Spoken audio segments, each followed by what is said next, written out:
Halo teman-teman, apa kabar semuanya? Saya harap kalian dalam keadaan sehat semua.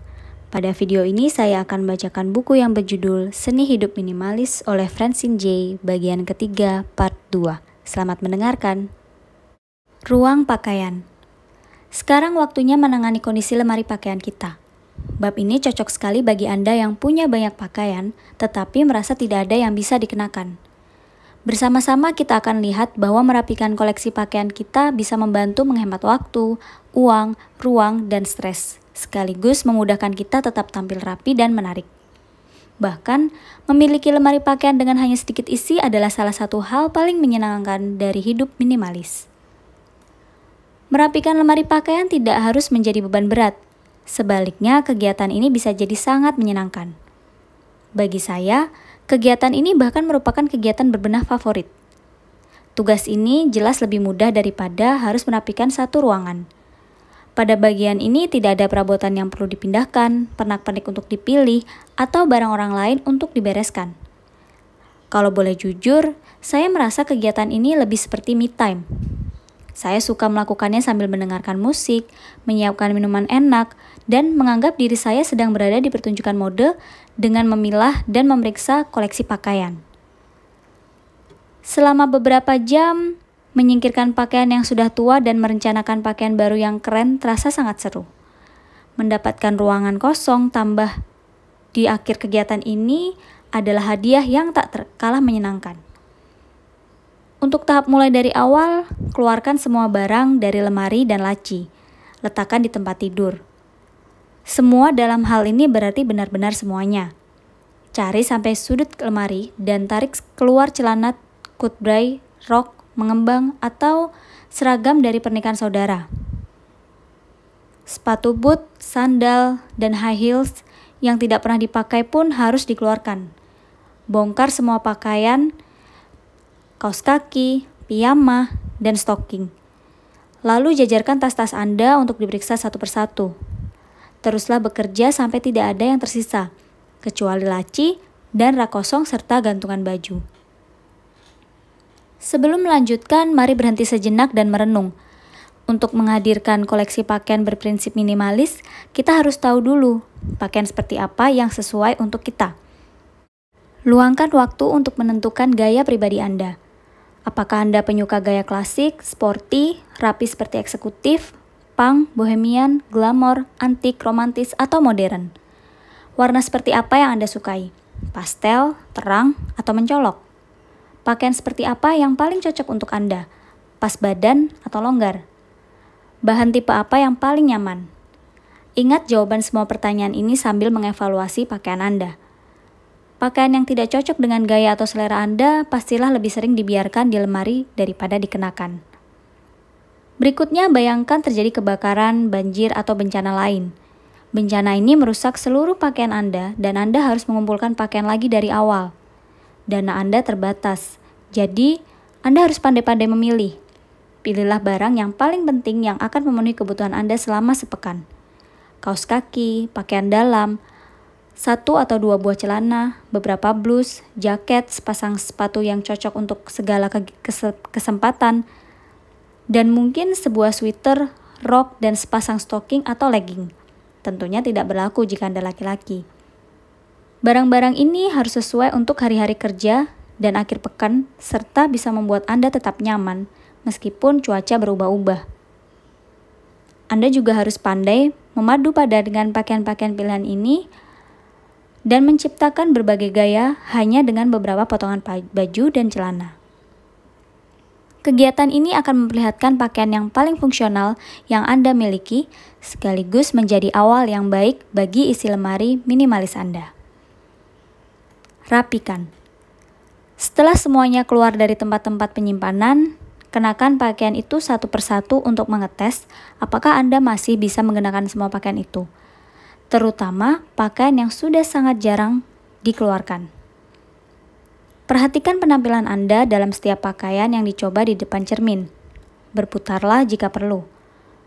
Pakaian yang kelihatannya indah saat digantung, terkadang tidak cocok ketika kita kenakan. Sebaliknya, pakaian yang sepertinya biasa-biasa saja bisa terlihat lebih menarik saat dikenakan. Buat kategori buang, simpan, dan berikan.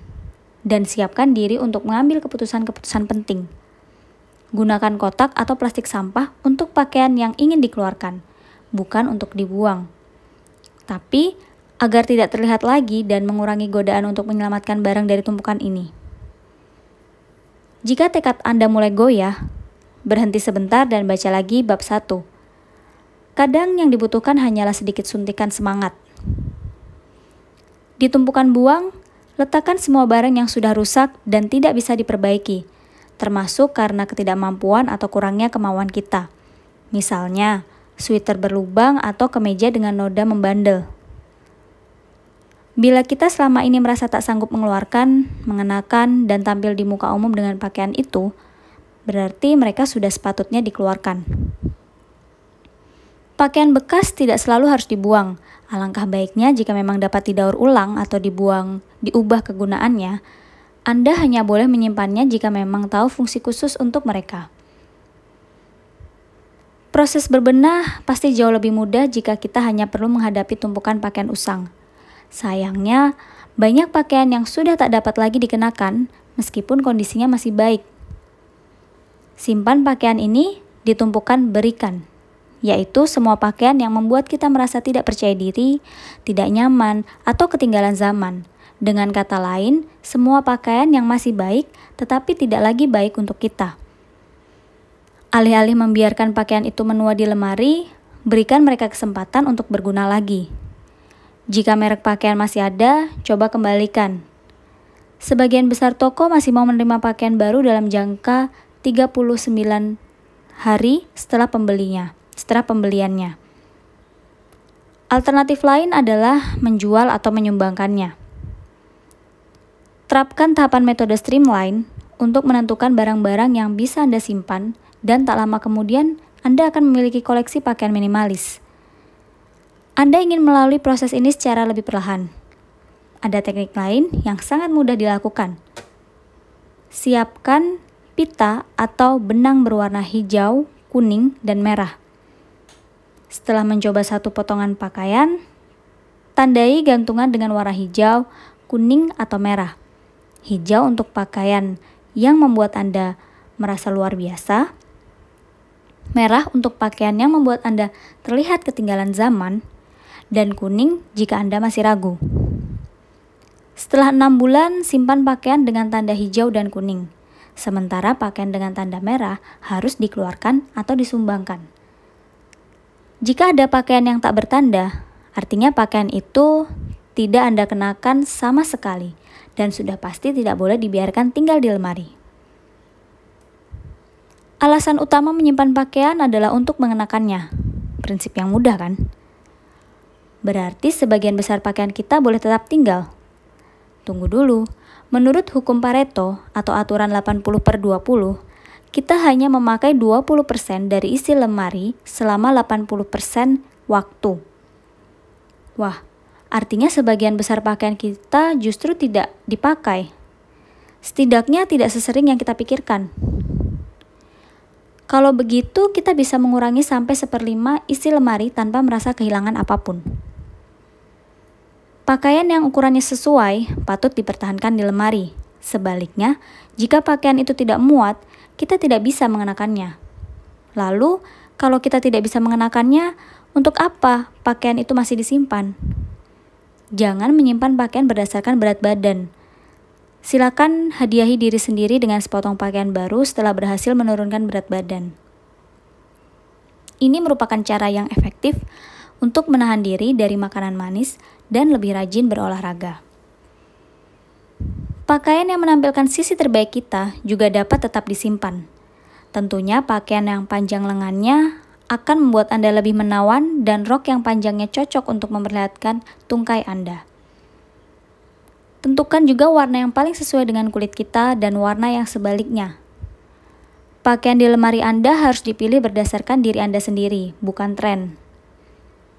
Pertanyaan yang bisa kita ajukan saat menimbang-nimbang suatu pakaian adalah, apakah pakaian itu membuat kita percaya diri saat difoto atau tak sengaja berpapasan dengan mantan kekasih? Jika jawabannya tidak, keluarkan pakaian itu.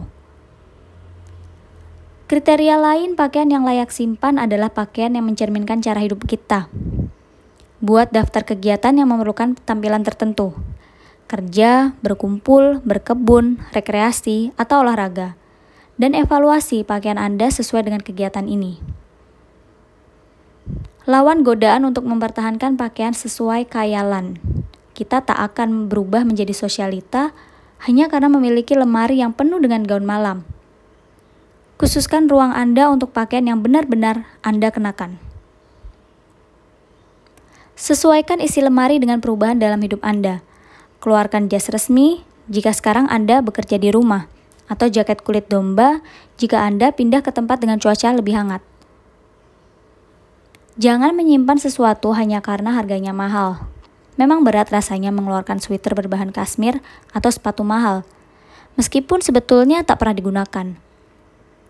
Keberadaan barang-barang ini di lemari sedikit mengobati rasa bersalah karena telah menghabiskan begitu banyak uang. Saya pun pernah mengalaminya. Tetapi kita bisa mengambil sedikit untung dengan menjualnya kembali atau mungkin lebih baik disumbangkan karena dengan begitu uang yang dikeluarkan punya tujuan yang lebih mulia. Pada dasarnya lemari pakaian minimalis adalah yang saat ini diistilahkan dengan kapsul wardrobe, yaitu satu set pakaian dalam jumlah kecil yang hanya terdiri dari potongan baju paling esensial dan yang bisa dipadu-padakan menjadi beragam gaya. Pertama, pilih warna dasar seperti hitam, coklat, abu-abu, biru tua, krem atau kaki. Lalu batasi pakaian bawahan seperti celana dan rok hanya dalam warna itu. Warna pilihan saya hitam karena cocok dengan bentuk tubuh, sesuai untuk semua tempat dan acara, serta tak mudah kotor. Dan saya pun menyisihkan semua pakaian berwarna biru tua dan coklat. Strategi ini tidak hanya efektif mengurangi isi lemari, tetapi juga mengurangi aksesori yang dibutuhkan. Saya senang sekali saat menyadari bahwa saya tak lagi membutuhkan sepatu dan tas dengan warna-warna berbeda.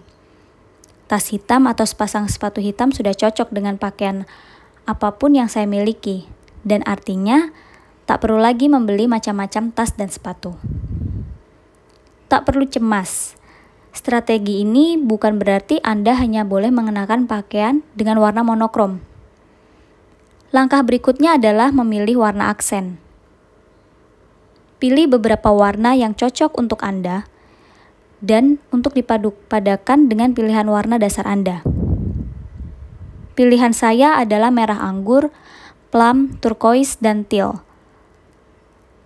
Pilih pakaian, kemeja, baju hangat, dan jenis pakaian lain hanya dalam warna-warna ini sebagai pelengkap pakaian dasar sebelumnya. Untuk menambah variasi, Anda bisa memilih warna dasar kedua. Misalnya, saya memiliki rok dan celana warna abu-abu selain warna hitam. Anda juga bisa memilih kaki selain coklat atau krem selain biru tua. Pastikan saja semua warna itu bisa dipadu-padakan. Idealnya, Anda bisa tetap menawan meskipun berpakaian gelap. Berikutnya, fokuslah pada fungsi. Calon penghuni lemari Anda haruslah memiliki lebih dari satu bakat. Pakaian itu harus bisa dikenakan di segala cuaca dan acara. Pilih bahan yang bisa ditumpuk daripada satu baju dengan bahan tebal. Kardigan atau luaran tipis lebih sering dipakai daripada sweater tebal. Pilih yang berpotongan sederhana tanpa desain rumit. Blus berkerah V lebih mudah dipadu-padakan dengan pakaian lain daripada berkerah rimpel. Pada prinsipnya, pilih pakaian yang cocok dengan semua pakaian lain, bukan sebaliknya. Misalnya sepatu hak warna hitam jelas, cocok untuk segala kesempatan dibandingkan sepatu hak warna hijau mencolok. Selain itu, pilih pakaian yang bisa dikenakan baik untuk acara resmi maupun santai. Baju berlapis manik, sweater santai, serta pakaian lain yang secara umum terlalu resmi atau terlalu kasual lebih baik dikeluarkan. Pilih sweater yang bisa dikenakan ke kantor atau makan malam, gaun yang bisa tampil lebih cantik jika dipadu-padakan dengan kalung mutiara, dan tampil santai dengan sepasang sandal. Kemeja yang cocok dengan jas dan jeans. Ingin aksen tambahan? Tirulah cara berpakaian orang Prancis dan gunakan aksesori yang menambah kesan trendy. Dasi, ikat pinggang, atau gelang untuk membuat tampilan sederhana lebih hidup. Saya sendiri sempat memperlihatkan bahwa ketika saya menambahkan syal cantik saat mengenakan pakaian lama, ada saja orang yang berkomentar tentang pakaian baru saya. Begitulah pengaruh aksesori yang tepat. Aksesori yang mampu membuat penampilan kita terlihat segar ketika tanpa memakan banyak tempat. Simpan. Simpan semua pakaian di lemari, laci, atau rak. Sepatu tidak boleh ada di ruang tengah. Blus tidak seharusnya berada di lemari pasangan. Oleh karena itu, beri tempat untuk setiap pakaian Anda. Tetapkan area khusus atau laci untuk kaos, pakaian dalam, dan bagian tertentu di lemari Anda untuk menggantung jaket, jas, dan gaun. Di inner circle, simpan pakaian yang sering Anda kenakan seperti kaos kaki, pakaian dalam, piyama, pakaian kerja, pakaian akhir pekan, pakaian olahraga, dan pakaian rumah sehari-hari. Kemudahan menjangkau pakaian ini menghemat waktu berpakaian dan memudahkan saat harus disimpan kembali. Kategori outer circle untuk pakaian yang agak jarang dipakai, antara 1 atau 2 kali sebulan hingga 1 atau 2 kali setahun. Gaun pesta dan pakaian resmi lain kemungkinan besar akan disimpan di kategori ini. Mengapa perlu disimpan jika jarang dikenakan? Karena selalu ada kemungkinan bahwa kita akan menerima undangan pesta pernikahan, berlibur, atau acara lainnya. Memiliki barang siap pakai tentu membuat kita lebih tenang daripada terus-menerus berbelanja. Bukan berarti Anda perlu 3 jas formal dan 5 gaun pesta. 1 jas atau gaun hitam pun sudah cukup. Acara-acara yang sangat resmi jarang diadakan sehingga tidak masalah jika kita datang mengenakan pakaian yang sama. Pakaian musiman lain juga disimpan di kategori ini, seperti celana ski dan baju renang. Saat cuaca atau iklim mendukung, barulah pindahkan ke inner circle. Sangat sedikit pakaian, kalaupun ada, yang masih bisa dimasukkan ke dalam deep storage. Satu dari sedikit contohnya adalah pakaian yang mengandung kenangan khusus seperti gaun pernikahan, jika memang Anda ingin menyimpannya. Deep storage juga bisa dimanfaatkan untuk menyimpan baju anak-anak untuk kelak diteruskan kepada adik mereka. Namun, berhati-hatilah dengan tempat penyimpanan. Menyimpan baju di gudang, loteng, atau garasi bisa merusak bahan pakaian dan justru mempercepat nasib pakaian ketumpukan buang. Jika memungkinkan, pilih tempat yang agak jauh dengan suhu yang lebih baik, tapi tetap di dalam rumah. Selanjutnya, apabila Anda menerapkan sistem ruang dan mengumpulkan semua pakaian sesuai jenisnya, hasilnya akan sangat mengejutkan. Barulah terlihat bahwa Anda punya 10 pasang celana hitam, 20 kemeja putih, atau 30 sepasang sepatu. Ketika dilihat bersamaan seperti itu, Anda pun sadar sudah punya lebih banyak dari yang dibutuhkan. Tujuan kegiatan ini memang mengumpulkan semua barang agar kita tak tergoda untuk membeli yang baru. Gantungkan semua rok secara berderet, begitu pula dengan celana, gaun, dan jaket. Tumpuk piyama, pakaian olahraga, dan sweater di area masing-masing, serta masukkan kaos kaki dan pakaian dalam ke laci masing-masing. Kalau berminat, Anda bisa membagi lagi ruang ke unit-unit lebih kecil berdasarkan warna, musim, atau jenis. Misalnya, semua celana yang berwarna hijau tua, jas coklat, dan celana pendek kaki mendapat tempat masing-masing. Kemeja pun bisa dibagi menjadi kategori lengan panjang, lengan pendek, atau tanpa lengan, sementara rok bisa dikategorikan berdasarkan panjang, rok mini, rok selutut, atau semata kaki. Kategori lain adalah formal atau kasual, serta berdasarkan iklim. Semakin spesifik ruang, semakin mudah juga bagi kita untuk mengetahui apa saja yang kita punya. Lakukan hal yang sama untuk aksesori. Ukurannya memang kecil, tapi bukan berarti dilupakan begitu saja. Kumpulkan semua syal dan pilah menurut iklim. Kumpulkan semua sepatu dan sortir berdasarkan kegiatan.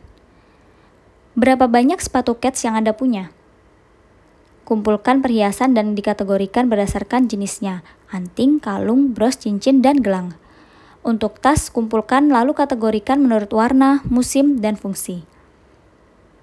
Setelah semua pakaian dan aksesori dikumpulkan secara lengkap, langkah berikutnya adalah menyortir. Jika Anda menemukan pakaian dan aksesori dalam kategori tertentu dengan jumlah lebih banyak, pilihlah yang terbaik dan yang paling menunjang penampilan Anda, dan yang kemungkinan besar memang paling sering Anda kenakan. Memiliki beberapa barang yang sama sebetulnya wajar saja. Yang menjadi masalah adalah memiliki banyak barang, namun sebagian besar tak terpakai. Itulah sebabnya kita perlu memilih hanya yang terbaik dan mengeluarkan selebihnya. Terakhir, simpan pakaian dengan baik pada tempatnya agar tetap rapi. Anda tidak perlu membeli 20 wadah plastik. Pakaian bisa disimpan di rak, laci, atau bagian tertentu di dalam lemari. Wadah baru benar-benar diperlukan untuk barang berukuran kecil. Anda bisa menggunakan nampan, kotak, atau keranjang untuk wadah stocking, shawl, jam, dan perhiasan. Tak hanya menjaga tetap rapi, menyimpan barang di wadah pun merupakan cara efektif untuk membatasi jumlah barang. Di era produksi massal ini, harga dan ketersediaan pakaian jauh lebih terjangkau dan luas. Kalau mau, kita dapat dengan mudah berbelanja dan pulang membawa bertas-tas belanjaan. Selain itu, mode selalu berubah. Gaya yang hari ini menjadi tren bisa dianggap ketinggalan zaman tak lama kemudian dan digantikan dengan gaya lain. Dulu kakek nenek kita hanya bisa memiliki beberapa potongan pakaian baru setiap tahunnya. Tetapi keterbatasan itu tak lagi kita rasakan.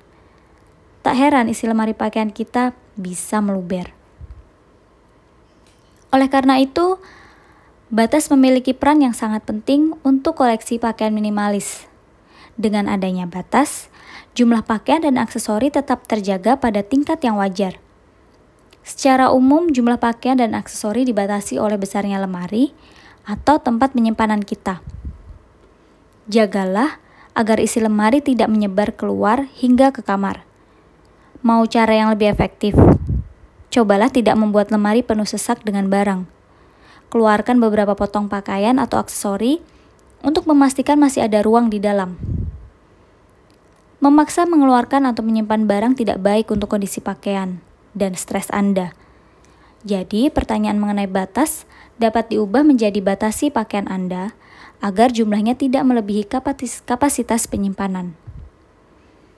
Lalu, berapa banyak kemeja, sweater, atau celana yang idealnya kita miliki? Bukan saya yang menentukan, tetapi Anda. Ketika pindah ke luar negeri, saya hanya bisa membawa 4 pasang sepatu di koper. Jadi, keempat pasang sepatu itulah yang saya pertahankan. Ketika membeli sebuah gantungan untuk 5 rok, saya membatasi koleksi rok pada jumlah tersebut. Saya juga sudah membatasi diri untuk hanya memiliki 1 jaket per musim. Dan persediaan jumlah kaos kaki serta pakaian dalam saya hanya cukup untuk pakaian 10 hari saja. Batasan Anda mungkin berbeda dengan batasan saya, tergantung situasi dan tingkat kenyamanan Anda. Silahkan melihat berapa banyak kombinasi pakaian yang bisa Anda dapatkan dari sejumlah pakaian. Ini kesempatan yang baik untuk melatih kreativitas dan gaya berpakaian Anda. Fashion berubah lebih cepat dibanding proses pakaian kita menjadi belel. Akibatnya, jika membeli pakaian baru setiap musim mode, lemari kita pasti lebih cepat terisi. Jadi, ketika menghadirkan pakaian baru, pakaian lama harus dikeluarkan. Pakaian yang tak lagi dianggap ngetren, tidak bisa dikenakan, atau tidak kita sukai lagi. Terapkan aturan 1 masuk, 1 keluar. Barang lama harus bertukar tempat dengan barang baru yang Anda sukai. Jika membeli sepatu atau gaun baru, sepatu dan gaun lama harus dikeluarkan. Jika membeli jas baru, jas lama pun dipensiunkan. Dengan begitu, koleksi pakaian Anda akan selalu segar dan dinamis, jauh dari kesan kuno, dari tren yang sudah berlalu. Dan, jika pakaian lama masih terlalu bagus untuk disingkirkan, Yang harus dipertanyakan adalah, apakah Anda benar-benar memerlukan pakaian baru? Mengapa harus menambah jika jumlah dan koleksi yang ada saat ini masih mencukupi? Yang jelas, kita tak perlu merasa harus mengikuti setiap perkembangan mode. Tekanan mengikuti tren tak lebih dari godaan iklan yang bertujuan membuat Anda menghabiskan uang yang diperoleh melalui kerja keras. Alih-alih membeli pakaian baru setiap kali ada tren, belilah pakaian-pakaian bermodel klasik yang bisa bertahan sepanjang waktu. Dengan begitu, Anda akan memiliki tabungan lebih banyak, lemari yang semakin lapang, dan energi berbenah yang bisa dihemat.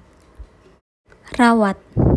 Kita sudah belajar menciptakan ruang yang lebih lapang di lemari dan tampil tetap menawan tanpa jumlah pakaian yang berlebihan. Ucapkan selamat kepada diri sendiri untuk hasil yang memuaskan. Sekarang, kita harus memastikan keadaan ini bisa bertahan. Pertama-tama, kerapian lemari harus dijaga. Segeralah menggantung, melipat, atau menyimpan pakaian di keranjang setelah dikenakan. Menyimpan pakaian pada ruang yang sesuai juga membantu kita selalu mengetahui apa yang kita miliki sekaligus mencegah datangnya pakaian-pakaian baru.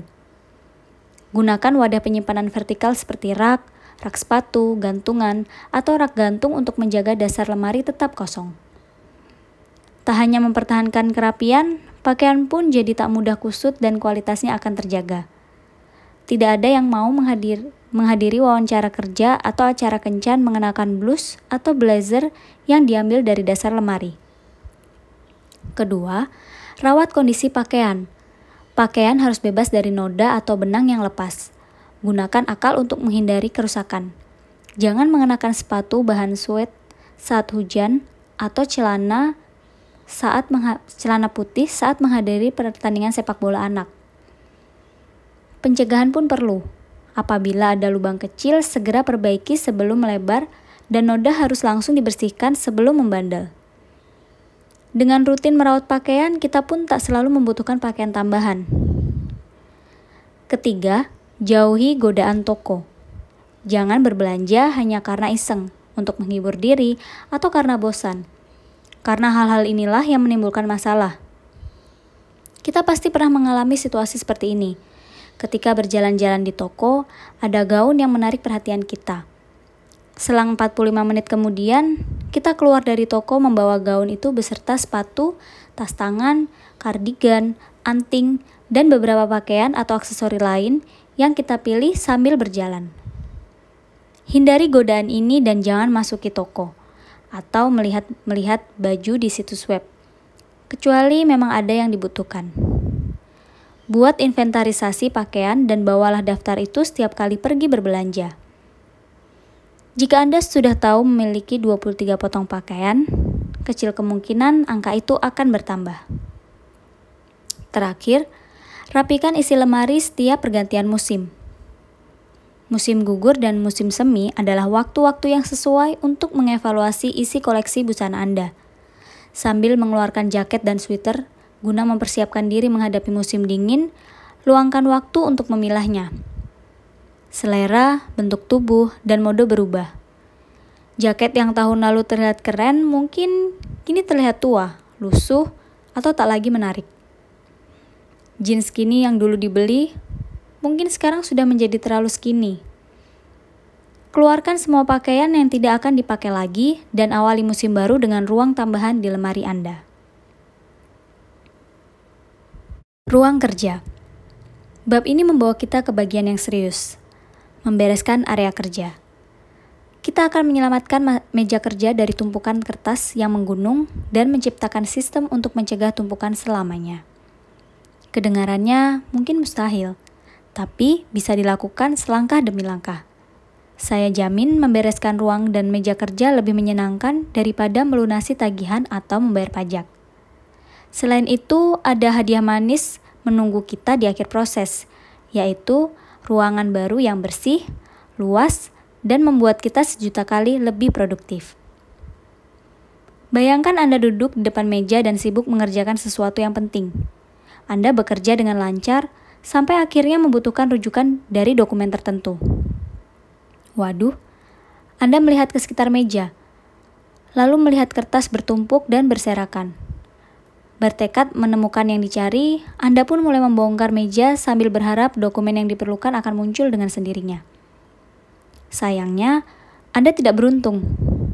Rasa panik mulai memuncak ketika Anda terus mencari dan justru menemukan surat tagihan, formulir yang belum dikirim, dan kwitansi yang harus diisi. Anda membereskan hal-hal itu, lalu melanjutkan pencarian. Baru saja akan menganggapnya sudah hilang, tiba-tiba dokumen itu terlihat di seberang ruangan. Pada titik ini, konsentrasi sudah buyar. Waktu terbuang dan pekerjaan terpaksa tertunda hingga keesokan harinya. Sebaliknya, jika tempat kerja kita bersih, pikiran kita jernih, kita pun bisa bekerja tanpa gangguan dan menjadi lebih produktif. Meja yang berantakan menghambat kelancaran kerja. Bahkan, apabila terlalu semrawut, mungkin tidak ada pekerjaan yang tuntas. Jadi, bagaimana kita bisa mulai dari awal? Satu strategi dalam mengerjakan tugas besar adalah membagi tugas menjadi unit-unit yang lebih kecil. Cara ini penting diterapkan untuk membereskan area kerja, bahkan lebih penting dari area-area lain. Di ruangan lain, kita mulai merapikan dengan memindahkan semua meja, rak buku, dan laci arsip ke tempat berbeda. Namun, di area kerja, proses dimulai dengan membereskan isi perabot besar. Mau membuang satu perabot beserta isinya? Boleh. Akan tetapi, kertas dan peralatan kantor biasanya berukuran kecil dan berjumlah banyak. Mungkin juga kita hanya sanggup membereskan satu laci atau satu wadah arsip pada satu waktu. Tak perlu buru-buru. Luangkan waktu yang cukup agar bisa bekerja dengan teliti dan upaya Anda masih membuahkan hasil yang sepadan. Pilih laci atau rak, lalu kosongkan isinya. Alih-alih hanya memilih satu atau beberapa barang, coba bayangkan sistem kerja truk sampah. Tuangkan seluruh isinya keluar. Setelah itu, barulah pertimbangkan setiap barang dan putuskan apakah akan disimpan atau dibuang. Pernah membayangkan diri Anda menjadi seorang penguasa? Ini kesempatan mewujudkan khayalan itu. Nasib ratusan stapler, klip, pena, kertas, dan karet ada di tangan Anda. Beri barang-barang ini sentuhan ajaib dan ciptakan surga minimalisme. Pada saat bersamaan, pikirkan metode dan tempat penyimpanan untuk dokumen dan perlengkapan kantor lainnya. Stapler yang dulu berada di pojok paling dalam laci kedua, boleh diberi tempat yang baru. Mulai dari awal adalah peluang yang baik untuk mencampur dan mencoba desain berbeda untuk ruang kerja Anda, agar mendapatkan kenyamanan dan efisiensi yang paling optimal. Rapikan. Tahap pertama mulai dari yang termudah, yaitu membuang semua surat yang menumpuk. Sebagian besar surat ini formulir permohonan kartu kredit, iklan, katalog, brosur, dan selebaran memiliki nilai kegunaan yang sangat kecil. Jika tidak penting untuk ditindaklanjuti sekarang juga, langsung masukkan ke tempat sampah. Tak perlu terlalu lama berpikir, buanglah tanpa segan-segan. Anda tak mungkin akan menyesali kepergian kertas-kertas itu. Sambil merapikan surat, buang atau daur ulang juga hal-hal lain yang jelas sampah, seperti ballpoint yang tintanya kering, klip kertas yang sudah berkarat, karet melar, penghapus yang sudah nyaris habis, kalender lama, pensil rusak, tempat arsip robek, catatan usang, amplop bekas, tempat tinta kosong, serta sampah lain yang sudah tak ada lagi bentuk dan fungsinya. Saya sendiri selalu bingung melihat betapa banyak perlengkapan kantor dalam kondisi rusak yang menumpuk tanpa kita sadari dan tetap bertahan di tempatnya begitu lama. Segera kumpulkan barang-barang ini dan akhiri penderitaannya. Pemanasan yang efektif, bukan? Apakah Anda lega setelah akhirnya bisa merdeka dari semua barang tersebut? Sekarang, kita semakin bersemangat dan siap melanjutkan proses berikutnya dengan tantangan yang lebih besar lagi, yaitu menyortir perlengkapan kantor yang masih layak. Kita mungkin tidak sadar, tetapi sebetulnya ada di antara barang-barang ini yang harus dikategorikan sebagai sampah. Sebelum dikira menyesatkan, izinkan saya menjelaskan terlebih dahulu. Perlengkapan kantor bertambah seiring berjalannya waktu. Seringkali, waktu di sini berarti periode yang sangat panjang dan kita sangat jarang merapikan perlengkapan ini. Selama masa itu, teknologi, selera, dan kebutuhan kita berubah, sehingga pasti ada sebagian dari perlengkapan kantor yang kemudian tak lagi kita butuhkan. Saya sendiri malu mengakuinya. Tapi, terakhir kali merapikan area kerja, ternyata saya masih menemukan sekotak penuh bingkai foto. Padahal semua foto sudah diubah ke format digital. Sekotak penuh floppy disk, label video VHS, dan percaya tidak percaya, tinta koreksi mesin tik. Saya yakin saya tidak sendiri. Orang lain pun pasti pernah menemukan perlengkapan kantor lama di area kerjanya yang sudah berubah menjadi modern. Cobalah cari dengan teliti, dan Anda mungkin menemukan beberapa barang antik milik Anda sendiri. Barang-barang ini mungkin masih dapat berfungsi dengan baik, tapi sudah menjadi usang di era ini. Anda sudah tahu bahwa barang yang tak lagi berguna bagi Anda atau orang lain harus berakhir di tempat sampah. Bicara tentang sampah, ada hal-hal lain yang bisa kita tambahkan, yaitu komputer dan alat elektronik yang sudah rusak. Setiap kali mengalami kerusakan, barang-barang ini umumnya segera diganti dengan barang baru yang lebih bagus, lebih canggih. Nah, jadi mengapa layar komputer yang sudah tak pernah menyala masih ada di sudut kantor kita? Apakah kita masih berharap layar itu tetap bisa dinyalakan dan dapat berfungsi sebagai cadangan dari perangkat yang baru? Sebagian besar dari kita sebetulnya tidak memiliki keterampilan untuk memperbaiki alat elektronik. Sementara biaya reparasi seringkali bahkan lebih mahal daripada biaya membeli baru. Jadi, jika Anda masih menyimpan alat cetak, komputer, atau perangkat lain yang sudah lama mati, segera keluarkan barang-barang itu dari rumah. Jangan jadikan area Anda tempat pensiun yang menampung perangkat lama dan rusak. Calon penghuni kategori buang berikutnya adalah kertas-kertas dan perlengkapan yang dibeli untuk pekerjaan atau minat tertentu yang sudah berlalu. Singkirkan barang-barang ini begitu proyek Anda selesai. Saya mengerti, Anda mungkin tergoda untuk mempertahankan bukti kerja keras Anda. Karena itu, yang saya rasakan terhadap buku-buku catatan saya saat menempuh kuliah pasca sarjana. Buku-buku ini merepresentasikan darah, keringat, dan air mata yang saya keluarkan demi menyelesaikan studi yang cukup berat. Akan tetapi, informasi di dalamnya sudah tak lagi relevan dengan karir baru saya. Ketika akhirnya buku-buku itu pergi bersama tukang sampah, saya merasa jauh lebih ringan sekaligus siap melepaskan masa lalu untuk menyambut masa depan. Sambil memilah barang, sering-seringlah menambah isi kategori berikan. 50 map berwarna terang atau persediaan pensil 2B yang cukup untuk seumur hidup mungkin tak lagi Anda butuhkan. Tapi orang lain membutuhkannya. Sekolah, rumah sakit, atau yayasan yang biasanya memprioritaskan anggaran untuk kegiatan operasional mereka daripada membeli perlengkapan kantor. Bagi mereka, komputer dan perangkat elektronik bisa jadi sangat bermanfaat. Hubungi mereka dan tawarkan yang Anda miliki. Waktu dan upaya yang Anda keluarkan untuk menemukan rumah baru bagi barang-barang Anda sepadan dengan amal baik yang Anda kumpulkan. Simpan tanda terima donasi sebagai bukti potongan pajak jika memungkinkan. Sekarang, setelah kita selesai dengan barang-barang yang robek, rusak, dan usang, barang-barang yang tersisa harus dilihat lebih cermat. Pikirkan baik-baik barang mana yang ingin Anda simpan. Apakah Anda perlu stabilo 5 warna atau 6 jenis amplop?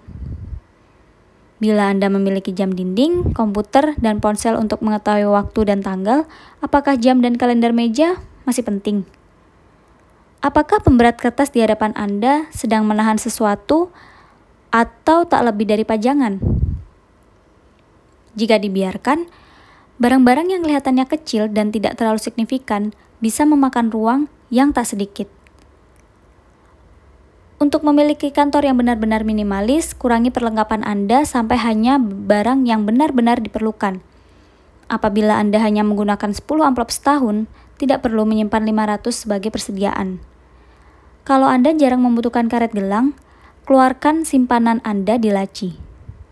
Lalu, ada berapa banyak stapler, penggaris, selotip, rautan, dan gunting yang Anda miliki?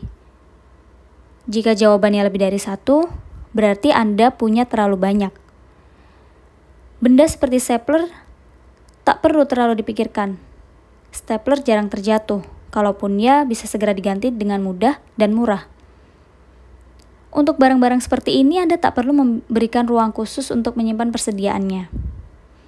Sekarang ini, kebutuhan untuk menyimpan cadangan sudah tidak terlalu dibutuhkan.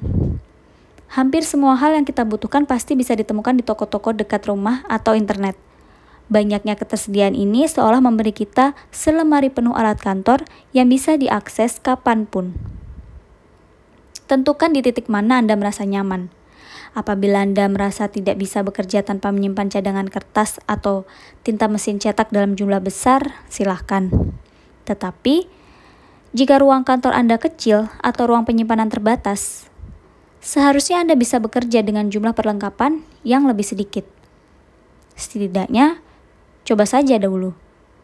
Anggaplah ini eksperimen yang menyenangkan. Hidup tak akan lagi berhenti bergulir hanya karena kita kekurangan klip kertas. Perangkat kantor pun bisa dirampingkan asal kita mau sedikit lebih kreatif. Alih-alih bekerja di komputer meja terpisah, jadikan laptop Anda sebagai perangkat utama. Pilih perangkat multifungsi, misalnya mesin cetak yang punya fitur scan dan fotokopi, sehingga Anda tidak perlu menyimpan 3 mesin berbeda. Tantang diri Anda untuk menyelesaikan pekerjaan dengan perangkat sesedikit mungkin. Terakhir, bulatkan segenap tekad minimalisme Anda dan arahkan pada kertas-kertas. Dalam hal ini, saya sangat menyarankan Anda memiliki scanner. Jelas akan sangat menghemat tempat dibanding harus menyimpan dokumen dalam bentuk fisik setiap saat. Pasti Anda sendiri akan tercengang dan berharap melakukannya sejak dulu. Saya sendiri sudah menggunakan format digital untuk artikel, kartu ucapan, surat, tagihan, informasi rekening, segala macam instruksi, foto, pamflet, dan masih banyak lagi. Pada intinya, semua bentuk informasi yang saya perlukan tanpa harus menyimpan bentuk fisiknya. Jangan lupa rajin-rajin membuang arsip di komputer yang sudah tidak diperlukan agar komputer Anda tidak penuh dengan dokumen sampah. Namun memindai pun ada batasannya. Ada hal-hal tertentu yang tetap Anda butuhkan dalam wujud fisik. Berapa lama waktu yang dibutuhkan menyimpan dokumen tertentu bergantung pada situasi pribadi, persyaratan pajak dan hukum, serta praktik umum di lingkungan Anda.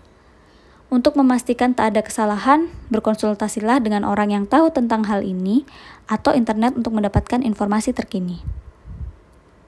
Selanjutnya, berpikirlah 2 kali sebelum mencetak apapun. Untuk apa menghasilkan lebih banyak kertas yang nantinya harus kita hadapi lagi? Biarkan email tetap di folder kotak masuk. Jika perlu menandai bahan bacaan, gunakan fitur bookmark. Apabila khawatir tidak bisa mengakses informasi tersebut di kemudian hari, pindahkan ke format PDF. Dengan begitu, akan selalu ada salinan dokumennya di komputer Anda yang bisa dilihat kapanpun. Strategi ini sangat ideal untuk tanda terima dan konfirmasi pembayaran dari transaksi online. Anda tetap memiliki bukti transaksi tanpa menciptakan kesemrautan. Pastikan saja agar tak lupa menyimpan cadangan dokumen secara teratur untuk menghindari kehilangan data. Simpan. Memberi wadah pada semua barang dan memastikan semua barang pada tempatnya adalah satu-satunya cara terbaik untuk menjaga kerapian meja. Jangan biarkan pensil, klip kertas, dan karet gelang tergeletak sembarangan di meja. Kumpulkan di satu tempat dan pastikan semua tetap di sana. Tentukan tempat-tempat lain untuk map arsip, surat masuk, surat keluar, katalog, majalah, tanda terima, serta setiap kategori dari perlengkapan kantor dan dokumen-dokumen Anda. Jika perlu, berikan label di setiap wadah, laci, atau rak sebagai petunjuk isi. Inner circle adalah tempat penyimpanan untuk perlengkapan kantor dan dokumen yang digunakan setiap saat. Artinya, ballpoint, pensil, klip kertas, amplop, perangko, memo, buku cek, surat masuk, dan surat keluar harus bisa Anda jangkau dengan mudah. Di outer circle, simpan kertas dan dokumen yang baru saja Anda tanda tangani, dan mungkin masih Anda perlukan sebagai bukti seperti tagihan, tanda terima, informasi rekening, dan bahan-bahan riset, serta perlengkapan cadangan seperti kertas cetak dan tinta. Lalu gunakan deep storage untuk dokumen penting yang harus disimpan tanpa mengenal batas waktu, seperti buku nikah, ijazah, akte, bukti laporan pajak, dan dokumen hukum atau keuangan penting lainnya. Dokumen-dokumen ini justru jangan diubah ke format digital dan dibereskan karena Anda masih akan pasti memerlukannya dalam bentuk asli. Simpan baik-baik. Bahkan jika perlu, simpanlah dokumen yang sulit diganti di wadah anti api atau brankas khusus. Sambil membuat ruang, siapkan wadah khusus untuk setiap kategori perlengkapan kantor. Meskipun bentuk wadah hanyalah kantong plastik atau area kecil di laci. Klip kertas jangan dibiarkan bercampur dengan karet gelang, dan perangko tidak seharusnya bersatu dengan stapler. Arsip-arsip Anda pun jangan sampai bergabung dengan majalah dan katalog. Mengumpulkan barang sesuai dengan kategorinya memudahkan Anda mengambil barang itu dengan lebih cepat sekaligus memperlihatkan jika jumlahnya berlebihan. Melihat 30 buah pensil berkumpul bersama akan membuat Anda sadar bahwa pensil sebanyak itu tak masuk akal. Semoga hal ini mendorong Anda untuk melepaskan sebagian barang yang Anda punya dalam jumlah berlebih. Anda juga bisa menata perlengkapan kantor sesuai kegiatan. Trik ini bisa memastikan Anda selalu siap dengan perlengkapan penunjang kegiatan sehari-hari, sehingga membuat produktivitas meningkat. Contohnya, ruang untuk membayar tagihan adalah tempat penyimpanan buku cek, amplop, perangko, dan ballpoint.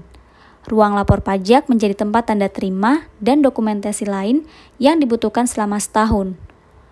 Atau ruang proyek tempat menyimpan bahan-bahan dan dokumen untuk urusan khusus, riset, atau kegiatan penulisan tertentu. Ketika mengumpulkan semua barang, kemungkinan besar kita akan melihat bahwa ternyata jumlah ballpoint, klip kertas, stapler, karet gelang, dan barang-barang lain lebih besar daripada kebutuhan sebenarnya. Bukan salah kita, barang-barang ini seringkali dijual secara paket atau mengikuti kita pulang, misalnya ballpoint kantor yang secara misterius melompat masuk ke tas kerja saat kita tak menyadarinya, dan bertambah banyak saat kita tidur. Berikan batas untuk setiap kategori. Bereskan sisanya, lalu terapkan pola pikir minimalisme ketika berbelanja persediaan kantor. Lewatkan saja paket-paket dalam jumlah besar atau bagi dua belanjaan Anda dengan teman, anggota keluarga, atau rekan kerja. Ruang dan batas juga menjaga dokumen kita tetap dalam jumlah yang terkendali. Kita semua bisa membayangkan apa yang terjadi jika terus menyimpan tanpa henti. Semua map kita akan penuh sesak, isinya menyebar ke map lain, dan tanpa disadari kita sudah membeli laci arsip. Mengarsipkan dokumen harus menjadi kegiatan dua arah, ada yang masuk dan keluar. Oleh karena itu, kategori dokumen menurut tema informasi dan batasi sesuai kapasitas map. Ketika terlalu sesak, rapikan sebagian isinya. Gunakan peraturan satu masuk, satu keluar untuk memudahkan langkah ini. Setiap kali Anda mengarsipkan tagihan atau informasi rekening baru, buang dokumen serupa yang sudah lama. Tentu sepanjang Anda sudah tak lagi membutuhkannya untuk kepentingan pajak, keuangan, atau hukum. Apabila Anda tidak memiliki area kerja yang benar-benar terpisah, satu ruang pun bisa dibuat menjadi keseluruhan kantor Anda. Tak semua orang cukup beruntung memiliki kamar ekstra dan ruangan makan yang bisa digunakan sebagai area kerja di rumah. Sebagian orang mungkin harus menggunakan meja di sudut ruang tengah atau lemari yang bisa dialihfungsikan. Ada pula yang membawa seluruh isi kantor di dalam tas atau kotak plastik dan bekerja di atas permukaan apapun yang tersedia. Kalau begitu, bukankah menyenangkan jika kita mengurangi besarnya perlengkapan kerja, dokumen, dan perangkat hingga dapat dipindahkan dengan mudah? Dengan begitu, dimanapun kita berada, saat hari cerah dan udara mendukung, kita bisa duduk di teras depan, teras belakang, atau taman dekat rumah untuk bekerja. Sungguh impian minimalis. Rawat. Di kantor sangat penting untuk menjaga semua permukaan bersih. Perlakukan meja Anda sebagai flex space. Bersihkan setiap kali selesai, seakan tempat itu akan digunakan orang lain keesokan harinya. Walaupun penggunaannya hanya Anda, bukankah lebih nyaman jika kita duduk di tempat yang bersih? Simpan persediaan kantor di laci atau wadah, bukan di atas meja. Beli rak vertikal atau rak dinding untuk menampung kertas dan surat-surat. Gunakan papan buletin untuk menempel catatan penting, kartu, memo, dan coret-coretan agar tak ada kertas berserakan di meja Anda. Ada hal luar biasa sekaligus menyedihkan yang terjadi di semua ruangan di kantor, yaitu permukaan sesempit apapun pasti menarik barang-barang lain berkumpul. Saya pernah melihat tumpukan kertas dan persediaan kantor bertengger di rak, laci arsip, tepi jendela, di atas mesin cetak, mesin pindai, lampu, kotak-kotak, bahkan pot bunga. Tolong, lawan dorongan untuk mengubah lingkungan Anda menjadi kertas. Yang terlihat hanyalah kekacauan, berantakan, dan membuat kita sendiri kesulitan jika membutuhkan sesuatu. Permukaan yang bersih tak hanya enak dipandang, tetapi juga baik untuk pikiran. Anda bisa berpikir lebih jernih dan bekerja lebih produktif tanpa gangguan visual. Saya juga akan mengingatkan sesuatu yang seharusnya tak perlu dikatakan lagi. Lantai bukan tempat penyimpanan. Tapi kita pasti tahu yang terjadi justru begitu semua permukaan penuh sesak dengan barang, kelebihan barang itu akan mendarat di atas lantai, permukaan luas dan rata tempat kaki kita menjejak. Lantai kantor bagaikan tanah subur yang bisa menumbuhkan tumpukan buku, majalah, dan kertas. Sedikit demi sedikit sehingga lambat laun membukit. Saran saya biasanya adalah bersikap tegas. Lebih baik membuang semuanya daripada menambah tempat penyimpanan. Namun, penyebab keruwetan ini adalah karena Anda benar-benar tidak memiliki tempat penyimpanan. Belilah laci arsip lain daripada Anda terpaksa menyeberang lautan kertas sebelum bisa tiba di meja. Membereskan barang adalah satu hal dan bisa kita lakukan serajin mungkin. Tapi, ada satu kunci untuk menciptakan kantor minimalis, mengendalikan barang masuk. Di semua bagian lain rumah, kendali ini sepenuhnya ada di tangan kita. Kita bisa dengan efektif menutup pintu dan mencegah masuknya barang. Masalahnya adalah, pada pintu itu terdapat celah kecil sebagai jalan masuk surat, dan dari situlah setiap hari akan mengalir berbagai dokumen yang tak berguna, tak diinginkan, dan tak diundang. Mari kerahkan energi kita untuk menghentikan banjir surat ini. Anda bisa menyingkirkan sebagian besar surat yang tak diperlukan dengan menghentikan laporan kredit atau mendaftarkan diri pada opt-out print screen. Perusahaan gabungan dari beberapa perusahaan pelaporan kredit besar. Setelah itu, perusahaan-perusahaan tak akan lagi bisa memeriksa riwayat kredit atas nama Anda dan mengirimkan tawaran-tawaran kredit sebagai hasilnya. Anda juga bisa menghubungi asosiasi pemasaran langsung dan minta nama Anda dimasukkan ke daftar tidak untuk dihubungi. Selain itu, cermatlah membaca kebijakan kerahasiaan data pelanggan yang berlaku di bank yang Anda pilih, telepon normal kontak yang disediakan, dan terangkan bahwa Anda tak ingin menerima berbagai tawaran pemasaran dari mereka atau perusahaan rekanan mereka. Mulai sekarang, lindungilah nama dan alamat Anda seperti melindungi rahasia penting. Jangan serahkan data diri Anda untuk program-program hadiah di toko atau kartu diskon, dan tak perlu memberi informasi di kasir. Anda juga tidak wajib ikut serta dalam survei, undian, atau hadiah instan. Biasanya inilah trik pemasaran untuk mendapatkan detail kontak Anda. Selain itu, jangan kirimkan data bersama registrasi produk dan kartu jaminan. Apabila Anda berpindah alamat, tak perlu mengisi keterangan alamat baru di formulir yang tak penting, agar surat-surat ini tidak mengikuti Anda sampai ke rumah baru. Hubungi pihak-pihak yang berkepentingan mengetahui perubahan data pribadi Anda secara langsung. Selain itu, daripada berlangganan majalah atau koran versi cetak, Anda bisa membaca versi digital. Sebagai tambahan, tidak perlu mengajukan permohonan katalog, karena sekali Anda meminta, mungkin 30 perusahaan akan berlomba mengirimkan katalognya dalam setahun. Strategi tersebut efektif untuk mengurangi jumlah surat yang tidak kita inginkan. Apabila diinginkan, Anda pun bisa membatasi jumlah dokumen yang datang dari perusahaan-perusahaan tempat Anda menjadi nasabah. Pilihlah untuk berkomunikasi secara elektronik, misalnya mendaftarkan alamat email untuk mendapatkan tagihan elektronik. Anda bahkan bisa memilih agar pembayaran pinjaman dipotong secara otomatis dari rekening Anda. Hal sama bisa diterapkan pada laporan kartu kredit. Dengan begitu, Anda bisa menghindari iklan dan tawaran yang biasanya datang bersama amplop dari bank, sekaligus mengurangi jumlah kertas yang harus disimpan. Ruang kerja kita adalah ruang yang dinamis. Ada barang yang masuk, keluar, dan berpindah tempat setiap harinya. Oleh karena itu, kita tidak bisa begitu saja membereskan ruang kerja secara besar-besaran dan menganggap tugas kita selesai dalam satu waktu. Menjaga ruang kerja tetap rapi tanpa banyak barang menuntut kewaspadaan setiap saat. Jadilah penjaga pintu yang baik. Siapkan kotak untuk barang daur ulang di dekat pintu dan cegah agar katalog, selebaran menu, layanan pesan antar, dan surat tak penting lainnya untuk memasuki rumah. Untuk surat-surat yang tiba di rumah, buka setiap surat dan tindak lanjuti saat itu juga. Menunda berarti membiarkan surat-surat menumpuk. Segera robek dan buang penawaran kartu kredit, informasi transaksi, dan kertas lainnya yang mengandung informasi pribadi. Pindai atau simpan dokumen yang perlu Anda simpan, sortir tagihan yang menunggu dibayar, surat yang harus ditanggapi, atau informasi yang perlu dilihat kembali ke wadah yang sesuai. Idealnya, setiap dokumen hanya perlu ditangani satu kali. Begitu menyelesaikan pekerjaan Anda saat itu, kembalikan semua perlengkapan dan dokumen ke tempatnya masing-masing.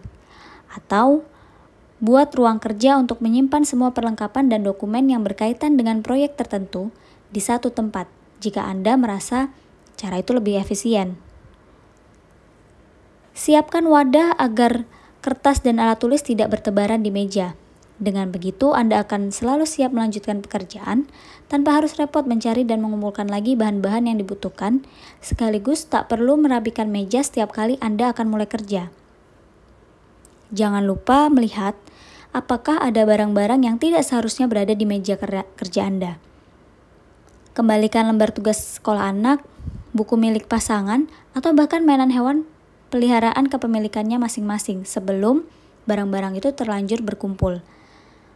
Energi dan perhatian Anda sudah tersita cukup banyak untuk mengurus barang sendiri tanpa harus ditambah barang-barang orang lain.